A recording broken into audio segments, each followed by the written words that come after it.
দেশজুড়ে ইন্ডিগোর উড়ান বিভ্রাট নিয়ে জরুরি ভিত্তিতে স্বতঃপ্রণোদিত হস্তক্ষেপের আর্জি গ্রহণ করতে অস্বীকার করল সুপ্রিম কোর্ট।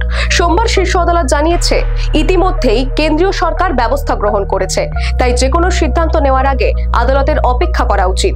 প্রসঙ্গত, গত সপ্তাহের মঙ্গলবার থেকে এই পর্যন্ত ইন্ডিগোর প্রায় 4500 উড়ান বাতিল হয়েছে, নয়তো দেরিতে চলেছে, যা নিয়ে লক্ষ লক্ষ যাত্রী চরম দুর্ভোগে রয়েছেন। জানা যাচ্ছে, দেশজুড়ে 95টি বিমানবন্দরে প্রায় 2500 উড়ান চলাচলে বিভ্রাট ঘটেছে, যার ফলে বহু মানুষ ভোগান্তির মধ্যে রয়েছেন।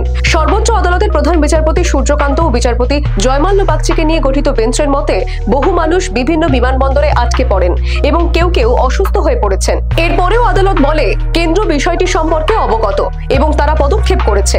আমরা বুঝতে পারছি লাখে লাখে মানুষ আটকে রয়েছেন, তাদের অনেকেরই জরুরি কাজ ছিল, কিন্তু তারা তা করতে পারেননি। কিন্তু ভারত সরকার বিষয়টি জেনে এ ব্যাপারে পদক্ষেপ করেছে, ফলে এ ব্যাপারে জরুরি কিছু আছে বলে তারা মনে করেন না, এমনটাই মন্তব্য করেছেন বিচারপতি Suryakant. Bureau report, the wall news.